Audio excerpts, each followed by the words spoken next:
कहा जाता है, श्रीमद् भगवद गीता सिर्फ एक धर्म के लिए नहीं है, बल्कि इसे धरती के हर इंसान को पढ़ना और समझना चाहिए, ताकि वो अपनी जिंदगी में सुख, शांति और सफलता को प्राप्त कर सके। भगवद गीता में कुल 18 अध्याय हैं, और इन 18 अध्यायों में कुल 700 श्लोक हैं, जो सभी के लिए पढ़ पाना थोड़ा मुश्किल है। इसलिए आज के इस बेहद ही खास वीडियो में हम भगवद गीता के 30 विचारों के बारे में बात करने वाले हैं, जिन्हें जानकर आप भगवद गीता का सही मतलब समझ पाएंगे। इसलिए इन विचारों को आप हर सुबह सुनें। श्री कृष्ण कहते हैं, मनुष्य को परिणाम की चिंता किए बिना, लोभ, लालच बिना एवं निस्वार्थ और निष्पक्ष होकर अपने कर्तव्यों का पालन करना चाहिए। जिस तरह प्रकाश की ज्योति अंधेरे में चमकती है, ठीक उसी प्रकार सत्य भी चमकता है। इसलिए मनुष्य को हमेशा सत्य की राह पर चलना चाहिए। जिस मनुष्य के अंदर ज्ञान की कमी और ईश्वर में श्रद्धा नहीं होती, वो मनुष्य जीवन में कभी भी आनंद और सफलता को प्राप्त नहीं कर पाता। जिस प्रकार मनुष्य अपने पुराने वस्त्रों को त्याग कर नए वस्त्र धारण करता है, ठीक उसी प्रकार आत्मा पुराने व्यर्थ के शरीरों को त्याग कर नए भौतिक शरीर को धारण करती है। कौन क्या कर रहा है, कैसे कर रहा है और क्यों कर रहा है, इन सब से आप जितना दूर रहेंगे उतना ही आप खुश रहेंगे।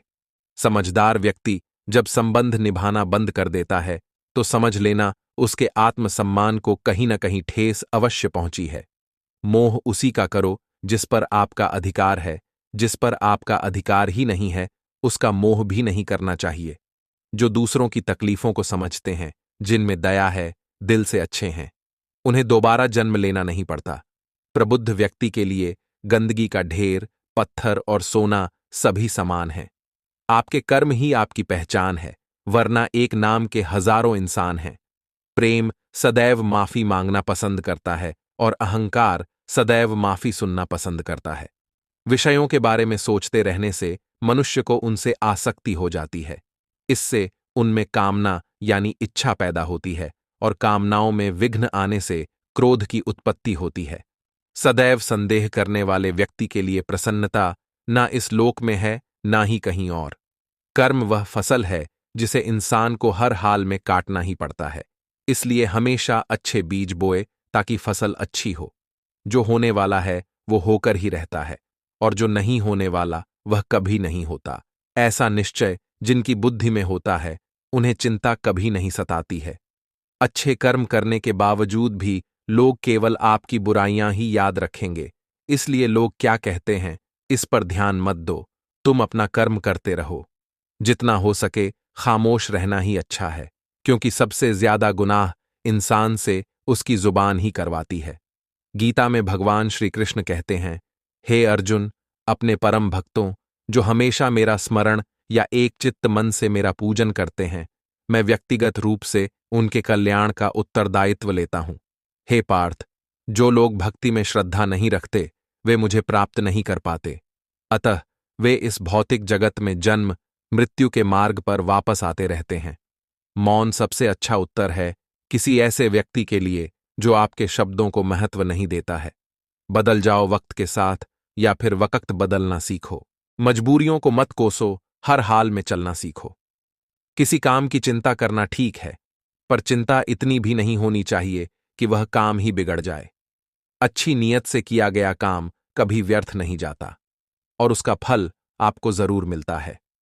श्री कृष्ण कहते हैं, हे अर्जुन, मैं किसी का भाग्य नहीं बनाता, हर कोई अपना भाग्य खुद बनाता है। आप आज जो भी कर्म कर रहे हो, उसका फल आपको कल प्राप्त होगा, और आज जो आपके पास हैं, वह आपके द्वारा पहले किए गए कर्मों का फल है। मनुष्य नहीं उसके कर्म अच्छे या बुरे होते हैं, और जैसे मनुष्य के कर्म होते हैं, उसे वैसे ही फल की प्राप्ति होती है। तुम्हें सिर्फ अपने कर्म करने का अधिकार है, किंतु कर्म के फलों के तुम अधिकारी नहीं हो। तुम न तो खुद को अपने कर्मों के फलों का कारण मानो, न ही कर्म न करने में कभी आसक्त हो जाओ। सही कर्म वह नहीं है जिसके परिणाम हमेशा सही हो, अपितु सही कर्म वह है जिसका उद्देश्य कभी गलत ना हो। संसार में कोई भी मनुष्य सर्वगुण संपन्न नहीं होता, इसलिए कुछ कमियों को नजरअंदाज करके रिश्ते बनाए रखिए। पूर्णता के साथ किसी और के जीवन की नकल करके जीने की तुलना में अपने आप को पहचान कर अपूर्ण रूप से जीना बेहतर है। जब भविष्य धुंधला पड़ने लग जाता है, तब आपको अपने वर्तमान में ध्यान केंद्रित करने की आवश्यकता है। धन्यवाद। अगर आपको यह वीडियो अच्छी लगी हो तो वीडियो को लाइक करें और चैनल को सब्सक्राइब करें।